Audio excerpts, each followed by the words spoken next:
Yes my dear friends, मेरा नाम Gurpreet, golden temple city Amritsar का रहने वाला हूं। बाय प्रोफेशन पिछले करीब 24 साल से एजुकेशन के साथ जुड़ा हुआ हूं, एजुकेशन इंडस्ट्री के साथ जुड़ा हुआ हूं। करीब पिछले 20 साल मैंने ई लर्निंग फेस के ऊपर काम किया है और पिछले 3 साल से एक वर्ल्ड क्लास एजुकेशन सिस्टम के साथ, एजुटेक के साथ मैं जुड़ा हुआ हूं। एजुटेक क्या है? एजुटेक एजुकेशन का एक ऐसा समंदर है दोस्त, जो हमारे बच्चों की हर प्रॉब्लम का सोल्यूशन है। हमारे बच्चों की जितनी भी एजुकेशनल प्रॉब्लम है सब सॉल्व की जा सकती है। और दूसरा, एजुटेक हम सबके लिए एक बहुत बड़ा मौका है। अगर हमारी समझ में आ गया तो बच्चों को तो एजुकेशन मिलेगा ही, लेकिन हम अपने परिवार के लिए, अपने बच्चों के लिए और अपने लिए एक बहुत बड़ा फ्यूचर इसमें क्रिएट कर सकते हैं। चलिए बात करते हैं दोस्त। आज हम सब लाइफ में कुछ बेहतर करना चाहते हैं। हम सब लाइफ में, हम सबका एक कॉमन गोल है, दैट इज ग्रोथ। हम सब जिंदगी में ग्रोथ करना चाहते हैं। ग्रोथ करता कौन है दोस्त? जो ग्रोथ वही करता है जो आने वाले फ्यूचर को समझ लेता है। आज हमें एक चीज समझ में आ जाए, यार 5 साल बाद ये हर घर में होगा, और आज हम उसकी दुकान खोल देते हैं, तो 5 साल बाद हमारी जिंदगी 100 गुना बेहतर हो सकती है। हमारे लिए सबसे इंपॉर्टेंट कौन है दोस्त? हमारे लिए सबसे इंपॉर्टेंट है हमारे बच्चे, हमारा परिवार। 80% जो कुछ भी हम कर रहे हैं अपने बच्चों के लिए, अपने परिवार के लिए कर रहे हैं। आज हमारे बच्चों की ग्रोथ के लिए सबसे इंपॉर्टेंट चीज क्या बन गई है दोस्त? आज हमारे बच्चों की ग्रोथ के लिए सबसे इंपॉर्टेंट चीज बन चुकी है education. Education is a basic need. पहले समय में लोग कहते थे रोटी कपड़ा मकान चाहिए, आज लोग कहते हैं खाना कम मिल जाएगा चल जाएगा, लेकिन हमारा बच्चा अच्छी एजुकेशन ले ले तो घर के खाने से भी ज्यादा जरूरी हो गया है एजुकेशन। और एजुकेशन में टाइम टू टाइम चेंज होते हैं। जैसे पहले गुरुकुल का जमाना था, राजा महाराजा के बच्चे गुरुकुल में पढ़ने के लिए जाते थे, सालों साल वही रहते थे और गुरुकुल में शिक्षा ग्रहण करते थे। फिर समय बदला, लोग मदरसों में और मंदिरों में जाने शुरू हो गए, मौलवी पढ़ाते थे या पंडित पढ़ाते थे। फिर समय बदला, स्कूल कॉलेज का जमाना आ गया, बच्चे स्कूलों कॉलेजों में जाना शुरू हो गए। आज एजुकेशन में एक बहुत बड़ा बदलाव हो रहा है दोस्त। आज हम क्लाउड की तरफ जा रहे हैं। क्लाउड का मतलब क्या होता है? आप इंडिया में रहते हो या अमेरिका में रहते हो, आपको कहीं आने जाने की जरूरत नहीं। जहां पे आप रहते हो वहां पे बैठ के एजुकेशन का फायदा आप ले सकते हो। आज हमारे बच्चे 2 तरह से पढ़ाई कर रहे हैं। एक होता है ट्रेडिशनल वे। ट्रेडिशनल वे क्या होता है? स्कूल कॉलेज जाके पढ़ना या किसी इंस्टीट्यूट पे जाके पढ़ना। जब कोई बच्चा किसी इंस्टीट्यूट पे या स्कूल कॉलेज जाके पढ़ता है तो क्या होता है, जब टीचर बच्चे को पढ़ाता है तो बच्चा क्या क्या करता है दोस्त? देखो, आप लिखता भी है, बोलता भी है, सुनता है, देखता है और समझता भी है। उसके सारे सेंस काम करते हैं। लेकिन हो क्या रहा है, आज हमारे बच्चे टेक्नोलॉजी पे शिफ्ट हो रहे हैं। आजकल बच्चे हमारे ऑनलाइन पे बैठ के पढ़ना शुरू हो गए। ऑनलाइन पे बैठ के जो बच्चे पढ़ रहे हैं वो 2 ही काम कर रहे हैं, देख रहे हैं और सुन रहे हैं। ना वो लिख रहे हैं, ना वो बोल रहे हैं, ना ही वो समझ पा रहे हैं। तो टेक्नोलॉजी का एक बहुत बड़ा डिसएडवांटेज हमारे सामने क्या आ रहा है? बच्चों की राइटिंग खत्म हो रही है। आज आप किसी बच्चे को बोलो बेटा 2 पेज का ऐसे लिख के दिखाओ, तो 2 पेज का ऐसे लिखना मुश्किल लग रहा है। आप उसको बोलो व्हाट्सएप के ऊपर टाइप करके भेज दे, उसमें दोनों हाथ चलते बच्चों के। लेकिन राइटिंग सबसे इंपॉर्टेंट फैक्टर है। अगर हमारे बच्चों का राइटिंग खत्म हो गया, समझिए एजुकेशन ही खत्म हो जाएगा। लेकिन टेक्नोलॉजी का एक बहुत बड़ा फायदा क्या है? That is visualisation. विजुअलाइजेशन क्या होता है? जैसे फॉर एग्जांपल बात करता हूं, 10th क्लास हम सबने पास किया। 10th क्लास में साइंस का पहला चैप्टर कौन सा था ये हमें याद नहीं रहता। लेकिन अगर 10 साल पहले हमने कोई फिल्म देखी है तो आज भी हमें याद होगी। उसकी स्टोरी, उसके कैरेक्टर, उसके डायलॉग तक याद हो जाते हैं। एक सिंपल डायलॉग आपके सामने बोलता हूं, अतामाजी सेटकली। हम एक डायलॉग सुनते हैं हमें पूरी फिल्म याद आ जाती है। कितने आदमी थे, हम एक डायलॉग सुनते हैं हमें पूरी फिल्म याद आ जाती है। और अब तो डायलॉग वाला भी समय खत्म हो गया, अब तो आदमी ऐसे ही करता तो समझ में आता क्या कह रहा है। कहने का मतलब, विजुअलाइजेशन एक ऐसी पावर है दोस्त जो हमारे दिमाग में पूरी जिंदगी के लिए स्टोर हो जाती है। एजुटेक ने इस चीज को फील किया कि ट्रेडिशन का फायदा है, टेक्नोलॉजी का भी फायदा है। अगर दोनों को कंबाइन कर दिया जाए तो बहुत बड़ी क्रांति हो सकती है। कंपनी ने वही किया, ट्रेडिशन टेक्नोलॉजी दोनों को कंबाइन कर दिया, यानी फिजिकल और डिजिटल दोनों को कंबाइन कर दिया और एजुकेशन में एक नया सिस्टम बना दिया, दैट इज फिजिटल। फिजिटल क्या है दोस्त? फिजिटल एक्चुअली एक ऐसा एजुकेशन सिस्टम है। फिजिटल होता क्या है मैं आपको थोड़ा बताता हूं। ये एक साइंस बेस्ड सिस्टम है। साइंस क्या कहता है कि अगर हमारा बच्चा पढ़ता है तो 10% याद रहता है, 90% बच्चा भूल जाता है। वही बच्चा लिखता है तो 20% याद रहता है और 80% बच्चा भूल जाता है। लेकिन वही बच्चा अगर ऑडियो विजुअल्स देखता है, कार्टून्स, मूवीज जो भी देखता है, वो उसके दिमाग में 50% तक बनी रहती है और 50% वो बच्चा भूलता है। एजुटेक ने इस चीज को फील किया और सोचा कि अगर हमारे बच्चे तीनों काम करें, पढ़ेंगे भी, लिखेंगे भी और साथ में ऑडियो विजुअल्स भी देखें, तो हमारे बच्चों के दिमाग में ये चीजें 80% तक बनी रहेंगी। उसके लिए कंपनी ने क्या किया? सबसे एडवांस टेक्नोलॉजी क्यूआर को यूज किया। एजुकेशन में क्यूआर एक बहुत बड़ी क्रांति है दोस्त। आज से 2 साल पहले आप और मैं क्यूआर जानते भी नहीं थे, लेकिन आज बड़ा पाव भी खाते हैं तो क्यूआर से पैसे देते हैं। चाय का कप क्यूआर से पी रहे हैं, ऑटो वाले को भाड़ा क्यूआर से दे रहे हैं, पेट्रोल पंप पे पेट्रोल क्यूआर से डलवा रहे हैं, किसी को पैसे भेज रहे हैं, मंगवा रहे हैं, क्यूआर यूज कर रहे हैं। एजुकेशन में क्यूआर लाने वाली ये पहली कंपनी है जो पूरा एजुकेशन का सिस्टम ही क्यूआर के साथ लेके आ गई, जिसमें सबसे पहले महाराष्ट्र स्टेट बोर्ड का पूरा सिलेबस और उसके बाद एनसीईआरटी का पूरा सिलेबस जो कि सीबीएसई में भी यूज किया जा रहा है और करीब करीब 23 स्टेट्स के अंदर वो नेशनल लेवल पे, मतलब उसके स्टेट गवर्नमेंट भी यूज कर रही है। इसमें क्या क्या किया गया मैं आपको थोड़ा सा बताता हूं, किस तरह से इसमें किताबें बनाई गई, इसमें इस तरह से बुक्स बनाई गई। जैसे कोई चैप्टर शुरू होता है तो चैप्टर की शुरुआत में क्यूआर कोड है, बच्चा वो क्यूआर स्कैन करता है, टीचर पूरा चैप्टर उसको एनिमेटेड ग्राफिक वीडियोस के साथ समझाता है। वही बच्चा मतलब उसके साथ साथ चैप्टर के ऊपर आगे क्या है, क्वेश्चन आंसर्स, मतलब जो भी क्वेश्चन है उन सबके आगे भी क्यूआर दे दिया गया। मतलब चैप्टर तो समझा ही दिया, लेकिन चैप्टर के बाद क्वेश्चन आंसर भी निकाले गए और हर क्वेश्चन के साथ क्यूआर लगा दिया गया। बच्चा जो भी क्वेश्चन का क्यूआर क्लिक करता है, टीचर एक एक क्वेश्चन एनिमेटेड ग्राफिक वीडियोस के साथ बच्चे को गाइड करता है।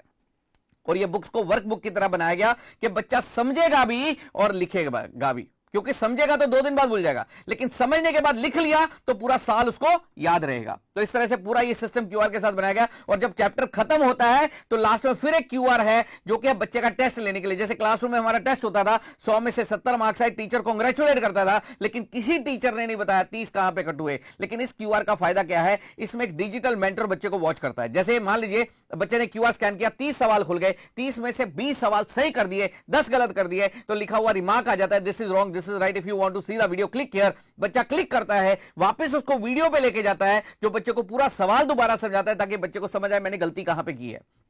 इस तरह से हमारे बच्चे गलती करके भी सीखेंगे, ये सबसे बड़ा एडवांटेज होने वाला है दोस्त। और इसी के साथ साथ उसमें लाइव सपोर्ट भी दिया गया कि मान लो क्यूआर के अंदर बच्चे को कोई प्रॉब्लम हो रही है तो लाइव क्लास के अंदर टीचर के साथ वो डाउट सेक्शन लिए जाते हैं, क्लियर भी कर लेता है, जो कि हफ्ते में 1 या 2 दिन बच्चों को लाइव क्लासेस दी जाती है, जिसमें बच्चे के डाउट क्लियरेंस किए जाते हैं और साथ ही साथ लवे बच्चों के लाइव क्विज के जरिए टेस्ट भी लिए जाते हैं। अच्छा, क्विज में एक और बहुत बड़ी चीज रखी गई। क्विज कैसा है, जैसे आप अमिताभ बच्चन का प्रोग्राम देखते हैं कौन बनेगा करोड़पति, फास्टर फिंगर फर्स्ट, वैसा ही एक गेमिंग शो की तरह उस क्विज प्रोग्राम को बनाया गया, जो कि हर चैप्टर के साथ किया जाता है। और दोस्त इसमें बच्चों को इनाम भी दिए जाते हैं, 30 रुपए से लेकर 150 रुपए तक। इनाम क्यों रखा गया, उसका कारण भी यही था कि बच्चों को सेल्फ स्टडी के लिए मोटिवेट किया जा सके। अच्छा, ये क्यूआर काम कैसे करता है, मैं आपको थोड़ा सा एक वीडियो भी दिखाता हूं, एनिमेटेड ग्राफिक, कैसे एक एनिमेशन ग्राफिक्स का बच्चों पे असर होता है, बच्चे को कैसे समझ में आता है। तो मैं आपको एक क्यूआर स्कैन करके एक वीडियो भी दिखाता हूं कि कैसे ये क्यूआर काम करता है। चलिए देखते हैं कैसे ये क्यूआर काम करता है। जैसे ये क्यूआर स्कैन किया सपोज, तो एक ग्राफिक वीडियोस कैसे खुलता है। Yes, Hey there, my name is Huzaifa and I'm going to take you through this exciting chapter, Reflection of Light at Curved Surfaces. Hey, there's nothing wrong with your screen. This is just to make you understand the importance of light. You understand the importance of light when you don't have it. But the moment you have light, you can see everything around you. So why does this happen? This happens because light is a form of electromagnetic radiation that produces the sensation of vision. What exactly happens? What happens is when light rays fall on an object, for example me, so light falling on me is getting reflected and entering into your eye. And this is how you are able to see me. So now that we know what light exactly is, now let us understand certain properties of light. There are many properties of light, but as of now, we are going to study only 2 properties of light. For the first property, let me switch this torch on. So you just saw, the moment I switched the torch on, there was a beam of light which traveled in a straight line. And this is the first property of light, that is rectilinear propagation. So the word recti means straight, linear means arranged in a line, and propagation means to travel. So rectilinear propagation means light always travels in a straight line. दोस्त इस तरह से एक एक सवाल के ऊपर animated graphic video से बच्चे को 10 साल बाद भी कोई सवाल आ जाए तो बच्चा उसका जवाब लिख सकता है। कंपनी जिसने बनाया, मैं आपको कंपनी के बारे में बताता हूं। कंपनी का नाम है एजुटेक, एजुकेशन विद टेक्नोलॉजी। कंपनी के एमडी है मिस्टर नीलेश खेड़ेकर, जो कि पूना के रहने वाले हैं, एमबीए किया हुआ है, इंजीनियरिंग किया हुआ है। एक सोच थी उनकी, मुझे कुछ ऐसा करना है कि घर घर तक एजुकेशन जा सके। 19 फरवरी 2022 यानी आज से करीब 3 साल पहले उन्होंने इस सिस्टम को लॉन्च किया पूना के अंदर। सबसे पहले महाराष्ट्र स्टेट गवर्नमेंट का, स्टेट बोर्ड का जो सिलेबस था उसको रन किया, उसको बनाया, और प्रतिभा पाटिल जी जो कि हमारी भूतपूर्व राष्ट्रपति रह चुकी हैं, उनके थ्रू इस प्रोग्राम का लॉन्च किया गया। महाराष्ट्र में बहुत सारे उनको अवार्ड रिवॉर्ड भी मिले। सबसे पहले महाराष्ट्र के राज्यपाल ने उनको अवार्डेड किया, श्री श्री रविशंकर जी ने अवार्डेड किया, गौर गोपाल दास जी ने अवार्डेड किया, टाइम्स ऑफ इंडिया ने अवार्ड किया, शरद पवार ने अपने ऑफिस में बुला के भी उनको अप्रिशिएट किया। उसके बाद टाइम्स ऑफ इंडिया ने तो अवार्ड दिया ही दिया दोस्त, लेकिन टेडेक्स के ऊपर भी उनका इंटरव्यू आ चुका है। TEDx एक ऐसा प्लेटफॉर्म है जिसमें हॉलीवुड या बॉलीवुड स्टार्स के इंटरव्यू आते हैं या बड़ी बड़ी बिजनेस हस्तियों के इंटरव्यू आते हैं। वहां पे इंटरव्यू आना उनके इंटरेस्ट लेवल पे वैल्यू दिखाता है। लेकिन यहां पे बस नहीं दोस्त, भारत सरकार ने भी दिल्ली बुला के उनको इस एजुकेशन सिस्टम के लिए अवॉर्डेड किया। मैं आपको वो वीडियो भी दिखाना चाहूंगा कि जब भारत सरकार ने उनको अवॉर्डेड किया। यस, श्री नीलेश खेड़ेकर, शिक्षा राष्ट्र उत्थान में मजबूत नींव का काम करती है और आपके शिक्षा के क्षेत्र में किए गए सतत प्रयास प्रशंसनीय है। शिक्षा के क्षेत्र में आपके योगदान के लिए आपको इंडियन अचीवर्स अवार्ड से सम्मानित किया जाता है। Shri Nilesh Khedekar. Obviously, this award is going to be helpful for putting me on a national scale, making people aware of such a concept existing.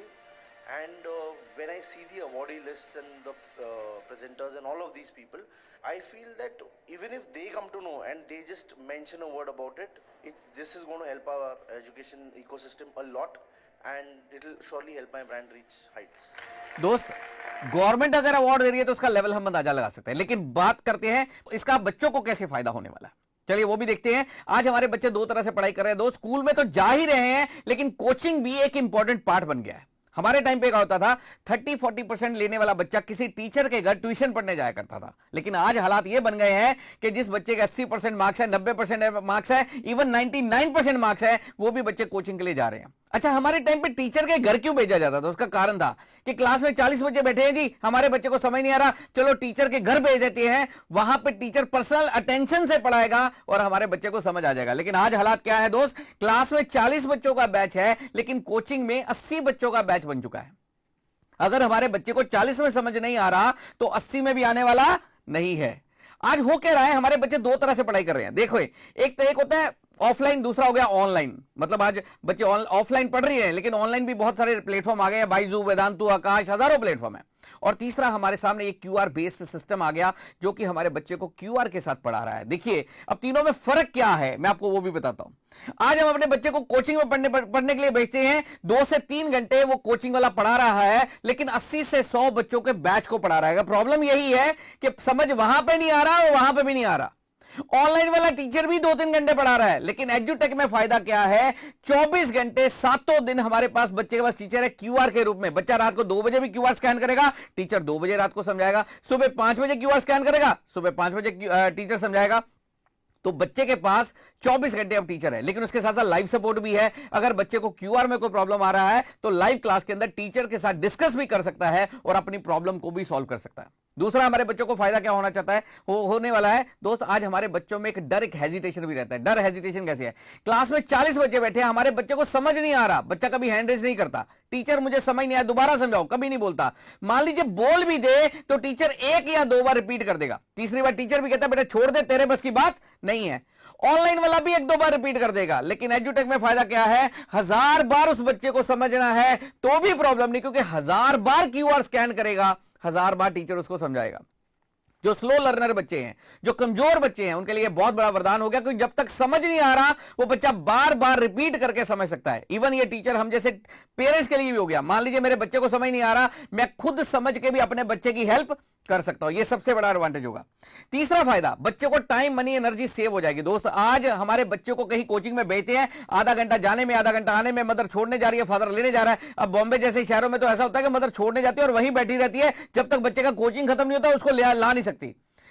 Even अब बच्चों का टाइम तो लग ही रहा है कि पेरेंट्स का भी टाइम लग रहा है, उसके साथ 100 रुपए रोज एक्टिवा का पेट्रोल भी लग रहा है। उसके बाद बच्चा ट्रेन में जा रहा है, बस में जा रहा है, ऑटो में जा रहा है, ट्रैफिक है, पोल्यूशन है, कई लफड़े हैं दोस्त। मतलब हम बच्चे को रिस्क में लेके भी बच्चे को पढ़ने के लिए भेज रहे हैं। लेकिन आज इसके जरिए क्या होगा, एजुटेक के जरिए हमारे बच्चों का टाइम, मनी, एनर्जी सब सेव हो जाएगा। पढ़ाएगा कौन? अब देखिए, पढ़ेगा बच्चा कैसे? घर में बैठ के क्यूआर सिस्टम से पढ़ रहा है। और पढ़ा कौन रहा है? कोटा में बैठा हुआ टीचर, पूना में बैठा हुआ टीचर, बॉम्बे में बैठा हुआ टीचर हमारे बच्चों को पढ़ा रहा है।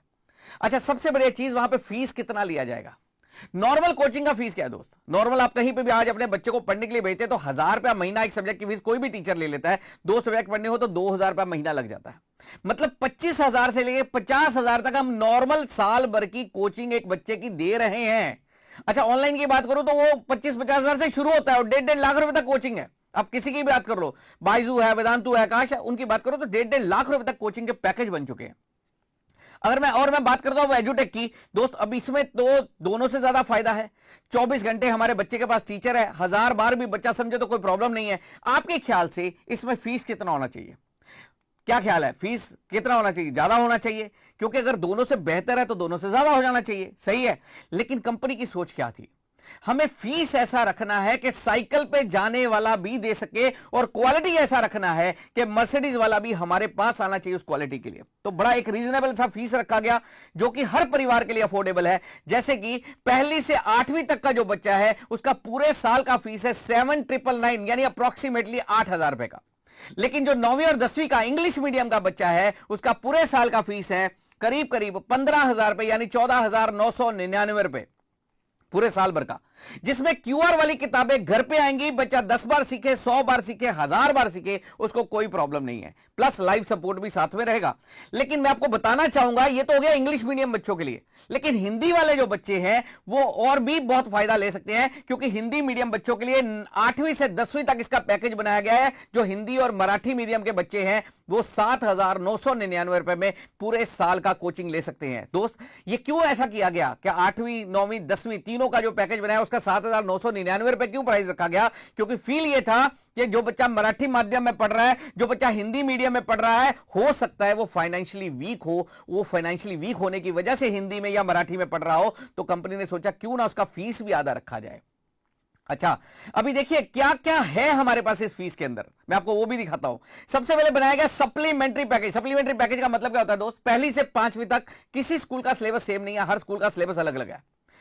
तो कंपनी ने वो फील किया कि हर बच्चा, आज हर पेरेंट चाहता है मेरा बच्चा स्किलफुल हो जाए, मेरा बच्चा स्मार्ट हो जाए, मेरा बच्चा इंटेलिजेंट हो जाए, ये हर पेरेंट चाहता है। तो बच्चों में स्किल कैसे डेवलप हो सकता है? अब स्कूल के एजुकेशन को तो फॉलो किया नहीं जा सकता था, तो कंपनी ने स्किल डेवलपमेंट प्रोग्राम बनाए जिसके साथ बच्चों की स्किल को डेवलप किया जा सकता है। कैसे? अब उसमें क्या क्या बनाया गया, चलिए। पहली से 5वीं तक स्कूल में क्या पढ़ाया जाता है दोस्त? पहली से 5वीं तक स्कूल में पढ़ाया जाता है plus minus, multiplication, divide, table learn करने हैं। ये आप और मैं अपने बच्चों को खुद भी सिखा देते हैं। कंपनी ने उन चीजों को फोकस किया जो नॉर्मली पेरेंट्स नहीं सिखा पाते। क्या नहीं सिखा पाते? सबसे पहले ग्रामर। मां बाप कितने भी एक्सपर्ट हो जाए, बच्चों को ग्रामर नहीं सिखा पाते।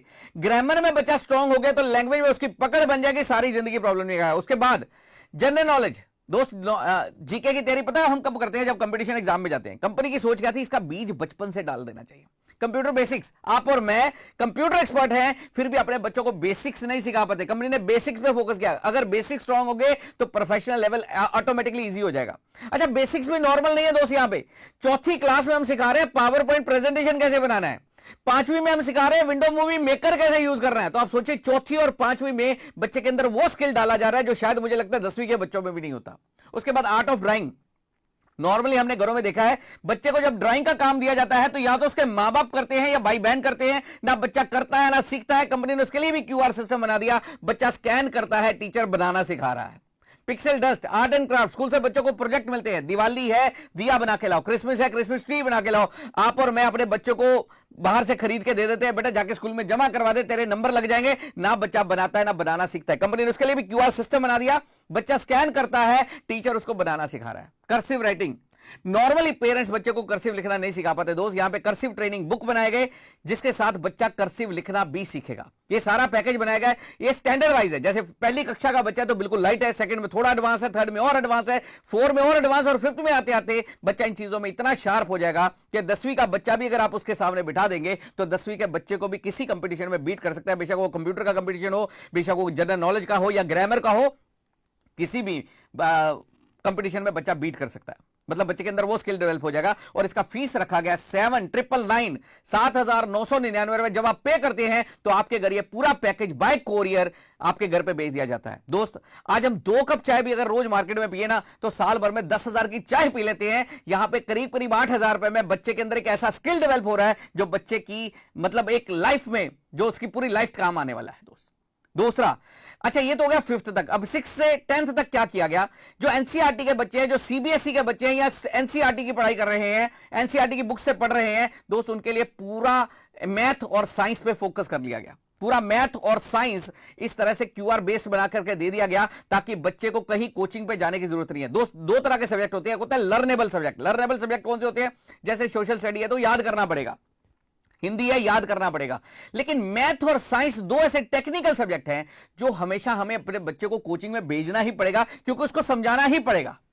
दोस्त, इसमें पूरा मैथ और साइंस पे फोकस किया गया, और मैथ और साइंस भी किस तरीके से कि एक एक सवाल के ऊपर क्यूआर है। और साइंस में भी अगर मैं बात करूं तो एक चैप्टर है, तो चैप्टर के ऊपर पहले क्यूआर है, तो जो पूरा चैप्टर समझा रहा है, लेकिन उस चैप्टर में से सारे क्वेश्चन निकाले गए और हर क्वेश्चन के ऊपर क्यूआर बना दिया गया, ताकि बच्चा एक एक क्वेश्चन वहां से सीख सकता है, एक एक आंसर बनाना वहां से सीख सकता है। दोस्त, 6, 7 और 8 के बच्चे का पैकेज बनाया गया 7,999 रुपए में।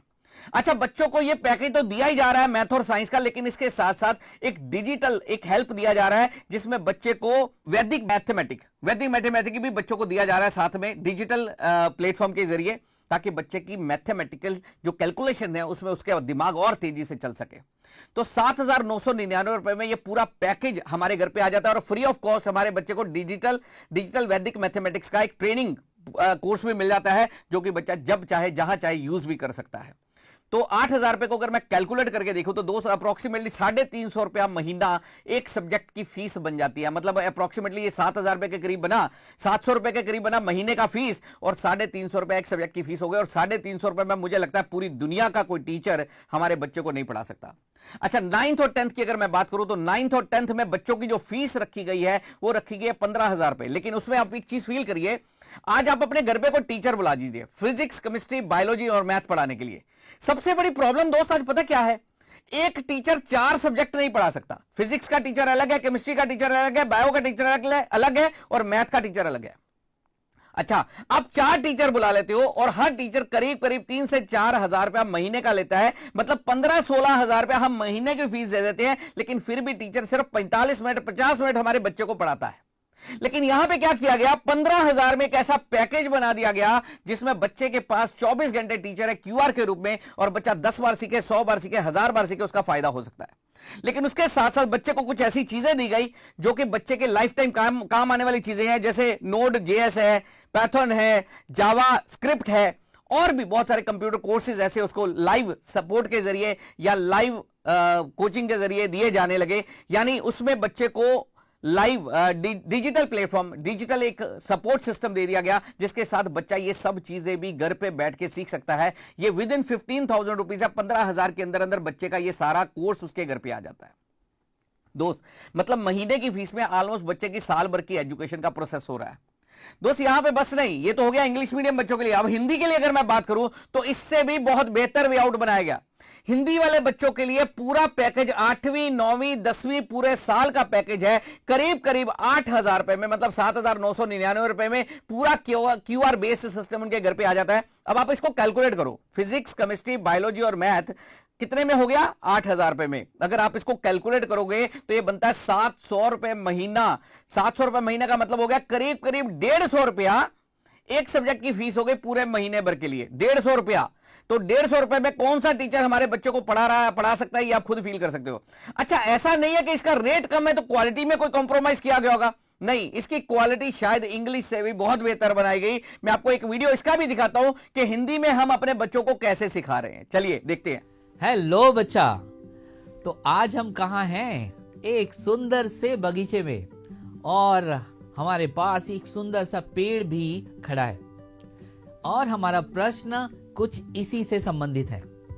हमारा प्रश्न है कि आंधी आने से एक पेड़ टूट जाता है और टूटा हुआ भाग इस तरह मुड़ जाता है कि पेड़ का शिखर जमीन को छूने लगता है और उसके साथ 30 अंश का कोण बनाता है। चलिए, तो इस पेड़ को अगर हम सीधी रेखा मान लें और इसका जो ऊपरी सिरा है वो पेड़ का क्या है, पेड़ का शिखर है, और हम इस बार मान लें कि अगर पेड़ के टूटने का स्थान ये बिंदु है जो उस पेड़ का मध्य बिंदु है, और पेड़ यहां से अगर टूटता है तो जमीन को ये कहीं जाकर स्पर्श करता है। यस, आपने देखा, जमीन को वो स्पर्श तो करता है लेकिन जमीन के साथ कोई कोण नहीं बनाता। ठीक है, ये हुई हमारी पहली स्थिति। अब हम जरा दूसरी स्थिति पे विचार करें। अब हम जरा माने कि पेड़ के टूटने का स्थान इसके मध्य बिंदु से ठीक ऊपर वाले किसी एक बिंदु से होगा। मान लीजिए कि वो बिंदु ये है और पेड़ अगर यहां से टूटे तो आप जरा बताइए कि पेड़ जमीन पर तो गिरेगा, लेकिन जमीन को स्पर्श करते हुए कोई कोण नहीं बना रहा।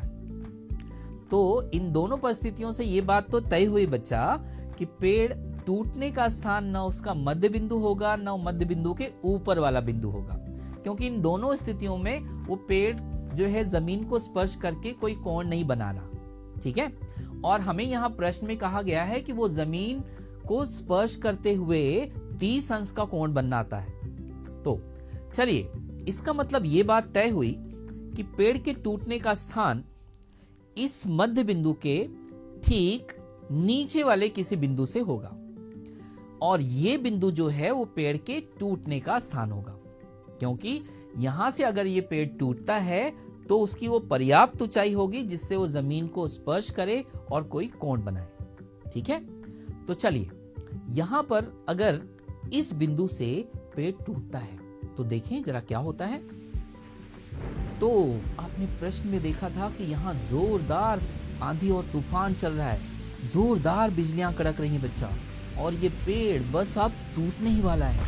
देखिए, अरे रे, ये देखा आपने, ये पेड़ टूट गया, और यहाँ पर ये पेड़ का जो शिखर है वो जमीन पर इस तरह पड़ा हुआ है। तो ये जो पेड़ का शिखर है वो, यस, ये पेड़ का शिखर हुआ, जो उसके पाद बिंदु से, पाद बिंदु यानी क्या?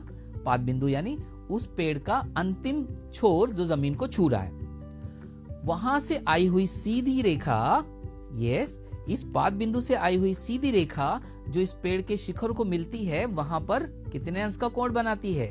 30 अंश का कोण बनाती है। और पाद बिंदु से उस पेड़ के शिखर तक की जो दूरी है वो भी हमें प्रश्न में दिया गया है। हमें क्या कहा है कि पेड़ के पाद बिंदु की दूरी जहां पेड़ का शिखर जमीन को छूता है वो कितना है? 8 मीटर है। तो ये दूरी हमने दर्शाई 8 मीटर। अब इन बिंदुओं को चलिए हम नाम दे देते हैं। उसकी पहले हमें प्रश्न में पूछा क्या गया है? हमें प्रश्न में पूछा गया है कि इस पेड़ की ऊंचाई ज्ञात कीजिए। ठीक है, तो चलिए इन बिंदुओं को हम नाम दे बच्चा। तो ये हुआ A, ये बिंदु C जहां से पेड़ टूट रहा है, अंतिम छोर का बिंदु जो पाद बिंदु है वो B, और ये D पेड़ का शिखर। अब आपने देखा कि पेड़ जो है टूटकर AC भाग ही टूटकर बन गया CD। जब पेड़ बिंदु C से टूटा बच्चा तो AC ही टूटकर क्या बन गया? CD बन गया। यानी इसका अर्थ ये हुआ कि जो दूरी AC की होगी वही दूरी क्या CD की भी होगी? यस, बिल्कुल होगी। तो AC और CD ये दूरियां आपस में समान है। ठीक है, और ये पेड़ जमीन पर किस तरह खड़ा है? लंबवत खड़ा है, इसलिए कोण B कितने अंश का होगा? 90 अंश इस का। तरह से हर सवाल एनिमेटेड ग्राफिक वीडियोस के साथ है। तो दोस्त, ये तो हो गया हमारे बच्चों के लिए जो कि बच्चे CBSE बोर्ड या NCERT का सिलेबस पढ़ रहे हैं। लेकिन जो महाराष्ट्र स्टेट बोर्ड के बच्चे हैं उनके लिए तो और भी फायदा हो गया, क्योंकि उनके लिए कंपनी ने 5 विषय कवर कर दिए, जिसमें मैथ साइंस तो दे ही दिया, लेकिन उसके साथ इंग्लिश, हिंदी, मराठी पे भी पूरा QR सिस्टम बना दिया। तो बच्चे के पास 5 विषय आ जाते हैं और उतनी ही फीस में आ जाते हैं। यानी 5th से ये स्टार्ट हो जाता है। 5th, 6th, 7th और 8th के बच्चे का पूरे साल का फीस है 7,999 रुपए, यानी करीब 8,000 रुपए में उस बच्चे के 5 विषय कवर हो जाते हैं। 9th और 10th पूरे साल का फीस हो गया 15,000 रुपए, जिसमें math, science, physics, chemistry, bio, math तो हो ही गया, लेकिन उसके साथ साथ इंग्लिश, हिंदी, मराठी भी हो गया। अगर आप देखिए, कैलकुलेट करके देखिए तो दोस्त इसका बहुत बड़ा फायदा हमारे बच्चों को मिल रहा है। अब 5 सब्जेक्ट बच्चे के कवर हो गए। दोस्त, इतना ही बस नहीं, अब बच्चे को एक चीज और फायदा के लिए दिया जा रहा है। जैसे 5th, 6th, 7th और 8th के बच्चे हैं, उनको डिजिटल एक असेस दिया जा रहा है वैदिक मैथ के लिए, ताकि बच्चे का मैथमेटिक कैलकुलेशंस और भी अच्छे से इंप्रूव किया जा सके। उनको डिजिटली असेस करना दिया जा रहा है, डिजिटली उसको फायदा दिया जा रहा है। और जो 9th और 10th के बच्चे हैं उनके लिए कंप्यूटर लैंग्वेजेस पे थोड़ा सा काम किया जा रहा है, जिसमें पाइथन हो या जावा स्क्रिप्ट हो, ऐसी लैंग्वेजेस बच्चे को सीखने के लिए दिए जा रही हैं, जो बच्चे का आगे करियर बनाने में बहुत फायदा करने वाली है। तो 15,000 के अंदर बच्चे के पास ये पूरा पैकेज आ जाता है। पहला तो एजुकेशन का पूरा पैकेज QR के साथ उनके घर पे आ जाता है, और उसके साथ साथ डिजिटल प्लेटफॉर्म के ऊपर उनको कंप्यूटर रिलेटेड या वैदिक मैथ रिलेटेड पूरी गाइडलाइन और उसके वीडियोस मिलने शुरू हो जाते हैं। तो ये हो गया इंग्लिश मीडियम बच्चे के लिए। और सेमी इंग्लिश के बच्चे जो हैं उनके लिए भी फायदा हुआ। उसमें 5th 6th 7th और 8th के बच्चे जिनका करीब करीब 3 विषय कवर हो जाते हैं, मैथ, साइंस और हिंदी, 7,999 रुपए में। और 8वीं 9वीं और 10वीं के बच्चे, उनके 4 विषय उसमें दिए गए, जिसमें मैथ, साइंस ये तो दिया गया, लेकिन इसके साथ हिंदी और इंग्लिश ये 2 विषयों पे भी काम किया गया।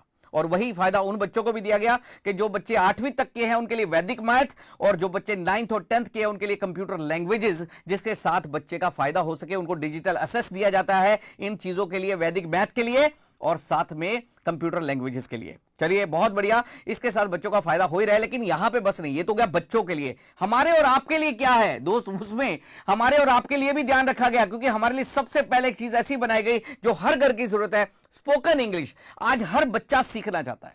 हर स्कूल जा रहा है बच्चा या कॉलेज जा रहा है, एक हाउसवाइफ है, बिजनेस वूमेन है, आप और मैं है, जॉब करते हैं, बिजनेस करते हैं, मार्केटिंग करते हैं, हम सब भी इंग्लिश बोलना सीखना चाहते हैं। इसमें क्यूआर बेस्ड एजुकेशन में इंग्लिश स्पीकिंग कोर्स बनाया गया, जिसको हम घर में बैठ के पूरा परिवार, एक पैकेज लिया, पूरा परिवार सीख सकता है। अच्छा, जब आप इंग्लिश स्पीकिंग कोर्स का ऑर्डर करेंगे तो उसका एक डिजिटल एसेस तो आपको स्पोकन इंग्लिश का कोर्स तो आएगा ही घर पे, क्यूआर बेस्ड बुक घर पे आएगा, जो पूरा 18 महीने के लिए वैलिड होगा। 7,999 रुपए उसका फीस होगा। लेकिन 7,999 जब आप पे करेंगे, इंग्लिश स्पोकन का कोर्स तो आ गया, लेकिन उसके साथ साथ डिजिटल एसेस मिलता है हमें, कंप्यूटर बहुत सारी लैंग्वेजेस सीखने के लिए भी, तो बहुत कुछ उसमें मिल रहा है। तो दोस्त उसका भी फायदा हमारे बच्चों को मिलेगा। यहां पे बस नहीं, इवन कंप्यूटर का बेसिक कोर्स जिसमें वर्ड, एक्सेल, पावर पॉइंट, पूरा कोर्स क्यूआर बेस्ड हमें बना के हमारे घर पे भेज दिया जाता है 7,999 रुपए में। पूरा कंप्यूटर का कोर्स जिसमें basic course Word, Excel, PowerPoint. आज दोस्त अगर मैं एमबीए किए बच्चों की बात करूं ना, तो एमबीए करने के बाद भी बच्चों को एक्सेल पे काम करना नहीं आ रहा, इंजीनियरिंग करने के बाद भी एक्सेल पे काम करना नहीं आ रहा। और आज हमारी जितनी जॉब है वो एक्सेल से कनेक्टेड है, एक्सेल में काम करना ही पड़ता है। पावर पॉइंट की जरूरत हर बच्चे को है, जो बच्चा स्कूल में प्रोजेक्ट बनाता है। और दोस्त वर्ड, जो भी थ्योरेटिकल काम है सारा वर्ड पे होता है। तो ये 3 चीज ऐसी है जो हर बच्चे की बेसिक नीड है। आज हम कंप्यूटर सीखने के लिए बच्चे को किसी इंस्टीट्यूट पे भेजते हैं, तो इंस्टीट्यूट वाला सिर्फ इंपॉर्टेंट कमांड सिखाता है, नॉन इंपॉर्टेंट सिखाता नहीं है। लेकिन यहां पे बच्चे के पास एक ऐसा कोर्स आ जाता है जिसमें हर कमांड के ऊपर क्यूआर है, बच्चा एक एक क्यूआर स्कैन करता है और एक एक क्यूआर के साथ एक एक कमांड को सीखता है। दोस्त यहां पे बस नहीं, इवन जिन बच्चों को बेसिक आता है उनके लिए एडवांस कोर्स का भी तैयार किया गया, मतलब एडवांस एक्सेल भी हमारा बच्चा यहां से सीखेगा। अच्छा, एडवांस एक्सेल भी 7,999 रुपए में, 18 महीने की वैलिडिटी है। जो बेसिक कोर्स है वो भी 7,999 रुपए में, उसमें भी कंप्यूटर लैंग्वेजेस भी साथ में दी जाएंगी, उसका भी डिजिटल एसेस दिया जाएगा। मतलब बेसिक तो बच्चे के पास आ ही रहा है, लेकिन डिजिटल एसेस दे दिया जा रहा है कंप्यूटर लैंग्वेजेस सीखने के लिए, जिसमें पाइथन है, जावास्क्रिप्ट है, बहुत सारी लैंग्वेजेस है जिसमें बच्चा फायदा ले सकता है। इवन जो 7,999 रुपए में एडवांस एक्सेल बच्चा ले रहा है, उसके लिए तो और भी ज्यादा फायदा दे दिया गया, क्योंकि digital access, accounting, Tally, prime और वैदिक मैथमेटिक ये भी उन बच्चों को साथ में दिया गया, ताकि बच्चे इसका भी फायदा ले सकते हैं। तो आप अंडरस्टैंड करिए कि मतलब बच्चा जो सीख रहा है वो तो सीख रहा है, लेकिन एक्स्ट्रा साथ में जरूर मिल रहा है ताकि बच्चा उसका भी फायदा ले सके। 8,000 रुपए में दोस्त ये एक ऐसा कोर्स है जो शायद हमारे बच्चों का पूरा लाइफ बना सकता है। एडवांस एक्सेल की मैं बात करूं तो अगर अपने शहर में भी ढूंढने जाए ना, एडवांस एक्सेल का टीचर मिलना मुश्किल है, और अगर मिल भी गया तो 30-40 हजार फीस मांगेगा। यहां पे 8,000 रुपए में बच्चा 18 महीने की वैलिडिटी में एक पूरा पैकेज हमारे घर पे आ गया और पूरा परिवार सीख रहा है। अच्छा, चलिए मैं क्यूआर आपको इसका भी दिखाता हूं कि हमारा बच्चा इंग्लिश बोलना कैसे सीखता है। चलिए एक डेमो इसका भी देख लेते हैं ताकि हमें और अच्छे से क्लियर होगा। यस,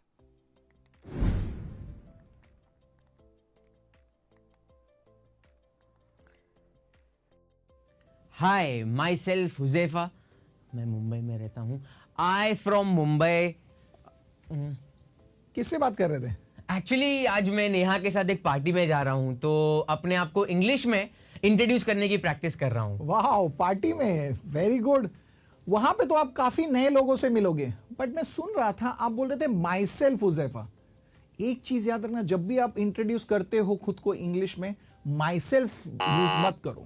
माई सेल्फ यूज नहीं करूंगा तो फिर अपने आप को इंट्रोड्यूस कैसे करूंगा? आप बोल सकते हो I am, my name is. Okay, तो my name is Huzaifa yes, yeah I am Huzaifa. Perfect. Okay, तो मैं ये कह सकता हूँ अपना नाम बताने के लिए। हाँ, अगर मुझे ये बताना है कि मैं कहाँ रहता हूं तो मैं क्या यूज कर सकता हूं? इसके लिए आप बोल सकते हो आई लिव इन। जैसे कि आप बोल सकते हो I live in Mumbai. Where do you live? Okay, so I live in Mumbai. But Yes. मैं मुंबई में एमजी रोड पे रहता हूं. Okay, so I live in MG road Mulund. Oh, आपका फर्स्ट सेंटेंस जो है उजैफा वो बहुत सही था, जो आपने बोला आई लिव इन मुंबई. जब भी आप कोई सिटी के बारे में बात करते हो, टाउन के बारे में बात करते हो, एरिया के बारे में बात करते हो, तो आप यूज करते हो इन, जो सही था. बट आपका सेकेंड सेंटेंस जो आपने बोला आई live in MG road Mulund, ना एमजी रोड वो स्ट्रीट का नाम है. तो जब भी आप कोई स्ट्रीट का नाम लेते हो या कोई रोड का नाम लेते हो, आपको बोलना है ऑन. ओके, सो मतलब I live on MG road, right? Perfect, सही पकड़े हो. तो मैं सब चीज एक बार फिर से रिवाइज करता हूं. बोलिए. आई live in Mumbai, very good. I live in Mulund, good. I live in Ganesh Nagar. Superb. Okay, but I live on MG road. Awesome. Okay okay, ये मैं समझ गया कि कहां रहना है.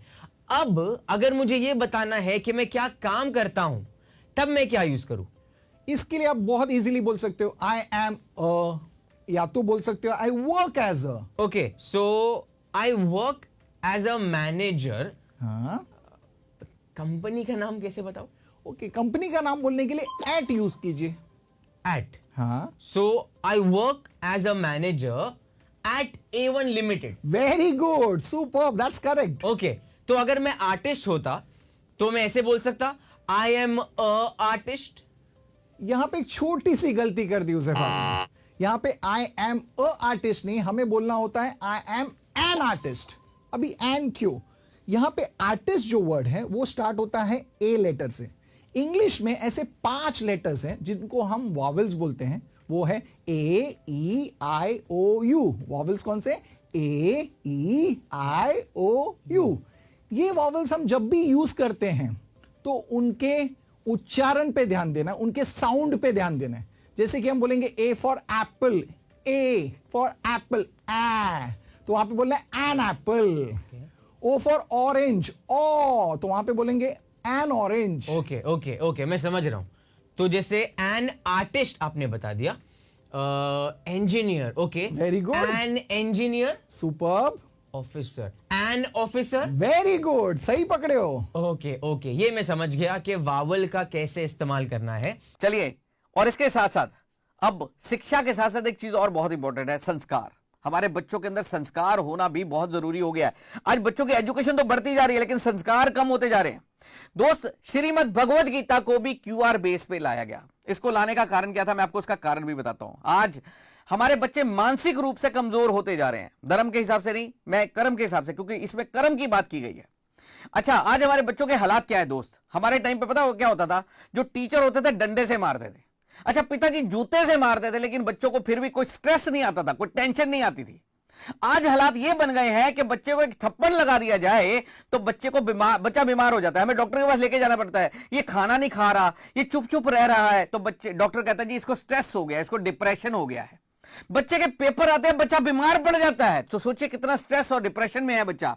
कारण क्या है? हमारे बच्चे मानसिक रूप से कमजोर होते जा रहे हैं. सिर्फ बच्चे नहीं दोस्त, आज हम लोगों का भी यही हालात है. अगर आप इंडियन सिनेरियो देखते हो तो 10 लाख लोग हर साल सुसाइड कर रहे हैं. अगर आप इसको कैलकुलेट करके देखो तो हर 40 सेकंड में एक आदमी सुसाइड कर लेता है. और कारण क्या है? डिप्रेशन, एंजाइटी, स्ट्रेस, यही कारण है. मतलब आज लड़ने से पहले ही हम हार मान लेते हैं. तो दोस्त, हमें भी आज एक सारथी चाहिए. जैसे अर्जुन ने जब युद्ध के मैदान में गया था तो हथियार डाल दिए थे, बिना लड़े ही हथियार डाल दिए थे. तो भगवान कृष्ण ने उनको गीता उपदेश दिया तो उसने हथियार उठाए नहीं, सिर्फ युद्ध भी लड़ा और युद्ध भी जीता. तो आज हमें भी एक ऐसा सारथी चाहिए, आज हमें भी ऐसा कोई गाइड करने वाला चाहिए. अगर मैं बात करूं भगवान कृष्ण की तो 5000 पहले मुझे लगता है कि दुनिया के सबसे बड़ा अगर मोटिवेशनल कोई स्पीकर है तो भैया वो आज भगवान कृष्ण है. क्योंकि जितने भी यूट्यूब पे स्पीकर है वो सब भगवान कृष्ण के श्लोकों को यूज कर रहे हैं, गीता उपदेश को यूज कर रहे हैं और मोटिवेशन दे रहे हैं. और सोचिए, अगर भगवान कृष्ण आपके घर पे आके आपको पूरा उपदेश सुनाए, आपके घर में आके पूरा पठन करे. दोस्त, आज साल में एक बार किसी के घर में श्रीमद् भागवत गीता का पाठ होता है ना, तो लोगों को लगता है बड़ा पुण्य कमा लिया. दोस्त, हमारे घर में रोज भागवत हो तो सोचिए कैसा हो सकता है. और यहां पे बस नहीं, आज पंडित जी हमारे घर पे आते हैं ना तो एक बार श्रीमद् भागवत गीता का पाठ करने 7 दिन के लिए तो 51,000 1.25 लाख रुपए ले लेते हैं दोस्त. सोचिए हमारे घर में ठाकुर जी खुद आए और श्रीमद् भागवत गीता का पाठ करें और एक एक श्लोक का अर्थ भी समझाएं तो कैसा लगेगा। चलिए मैं आपको दिखाता हूं कि कैसे इसमें श्रीमद् भगवत गीता को लाया गया है क्यूआर बेस, मैं आपको वो भी दिखाना चाहूंगा, और कैसे इसमें एक एक श्लोक को प्रेजेंट किया जा रहा है। यस, चलिए एक डेमो उसका भी देखते हैं।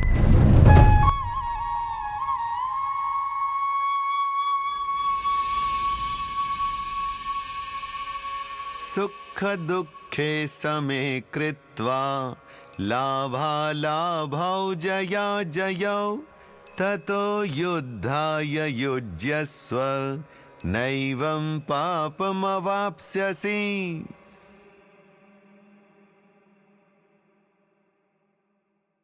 श्री कृष्ण यहां बता रहे हैं कि अर्जुन किस प्रकार पाप से दूर हो सकते हैं।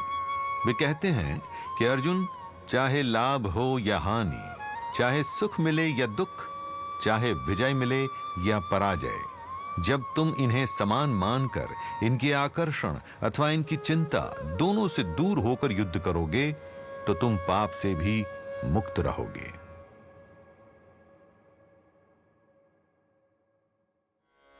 इसे इस एक संवाद की सहायता से समझिए। यहां अर्जुन पूछते हैं, हे माधव, मैं मानता हूं कि अपना कर्म न करने पर मुझे पाप लगेगा, किंतु यदि कर्म किया भी, युद्ध लड़ा भी, तो भी अपने वृद्ध जनों, गुरुजनों की मृत्यु का पाप मेरे ही सर होगा ना? इसके उत्तर में श्री कृष्ण कहते हैं, अर्जुन, यदि तुम सच्चे विवेक के साथ लड़ोगे तो पाप के भागी नहीं बनोगे, क्योंकि पाप किसी कर्म से नहीं, उसके पीछे छिपे उद्देश्य से जुड़ा है। यदि उद्देश्य दूषित नहीं तो पाप भी नहीं लगेगा। तुम्हें युद्ध करते समय कोई स्वार्थ नहीं रखना, न विजय का, न पराजय का, न लाभ का, न हानि का।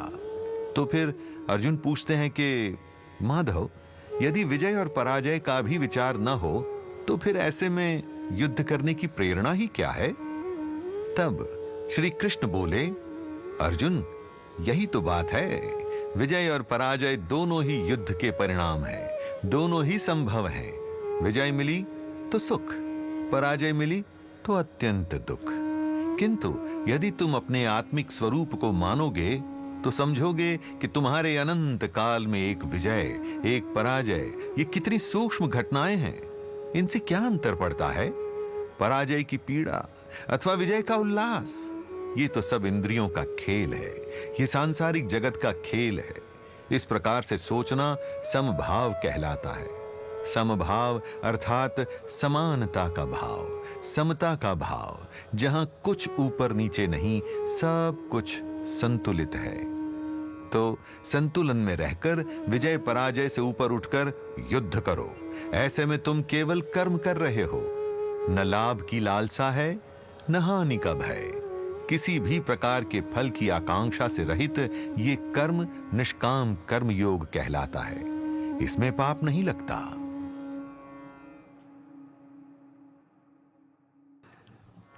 यहां प्रयत्न यही है कि अर्जुन यह समझे कि निष्काम कर्म अर्थात किसी फल की आकांक्षा के बिना किया गया कर्म ही सर्वोच्च है। व्यक्तिगत जीवन में भी इसे इस प्रकार समझा जा सकता है। यह संसार जटिल है। कई घटनाएं मिलकर किसी परिणाम को तय करती हैं। आपने परीक्षा में बहुत तैयारी की, किंतु उस दिन स्वास्थ्य बिगड़ गया, परीक्षा देने ही ना जा पाए। स्वास्थ्य ठीक रहा, किंतु उस दिन प्रश्न पत्र पर अंत में स्याही गिर गई, सब लिखा बिगड़ गया। अनेकों संभावनाएं हैं, जिनमें से यह भी अवश्य है कि आप परीक्षा में सर्वोच्च आए। अब तनिक विचार कीजिए कि इन सभी अवस्थाओं में आपके नियंत्रण में क्या है? क्या है? केवल आपकी तैयारी है ना?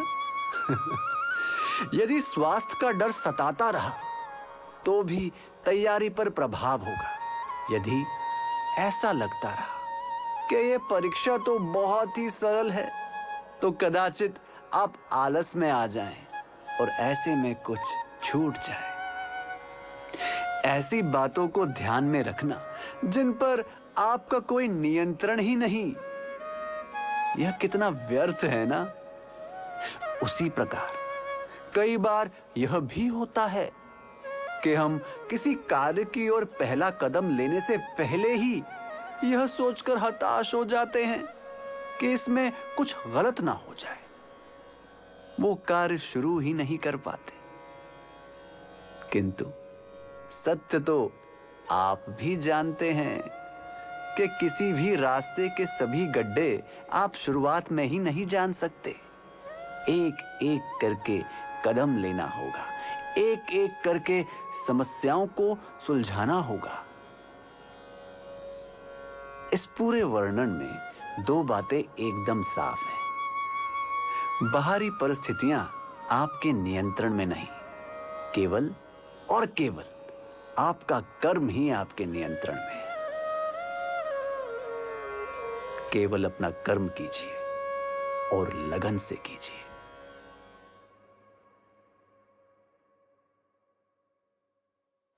अर्जुन को चाहिए कि वो लाभ, हानि, हार, जीत किसी भी अपेक्षा के बिना अपना कर्म करे।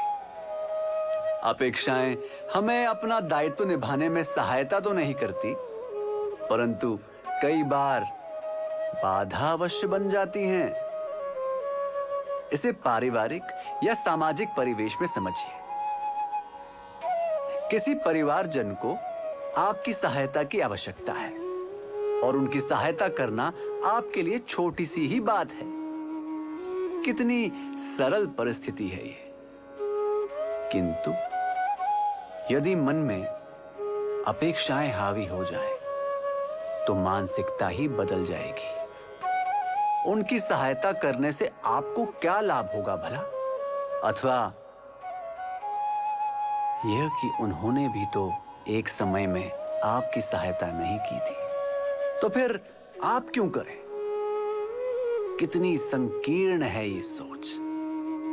हमें अपने पारिवारिक और सामाजिक दायित्व से दूर करती है। विचार कीजिए कि यदि आप उनकी जगह होते और कोई ऐसे छोटे कारणों से सहायता के लिए मना कर देता, तो क्या वो ठीक होता? किसी की सहायता इसीलिए नहीं करनी चाहिए कि उसमें आपको कोई लाभ दिखता है, किंतु इसीलिए करनी चाहिए क्योंकि आप ऐसा करने में सक्षम हैं।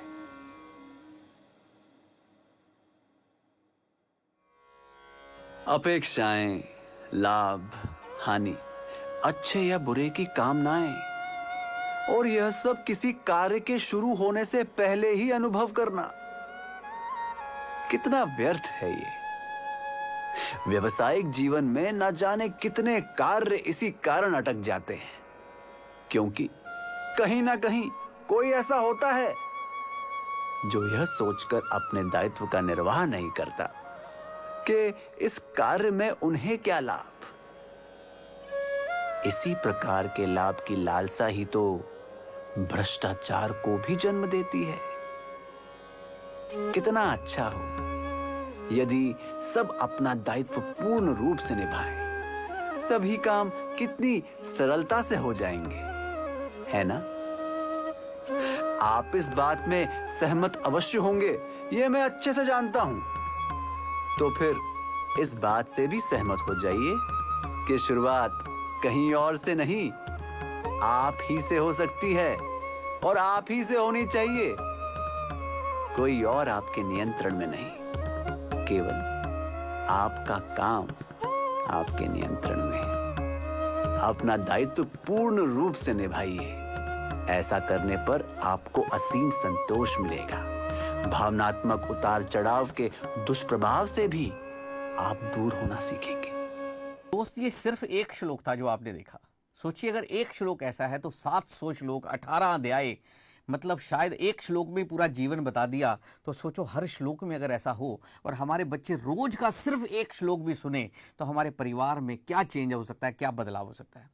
मैं समझता हूं इसकी वैल्यू अगर बताई जाए तो वैल्यू तो करोड़ों में होनी चाहिए दोस्त, क्योंकि एक भी श्लोक अगर हमारी जिंदगी बदल जाए तो शायद उसकी वैल्यू बताई भी नहीं जा सकती, करोड़ों में भी कम है।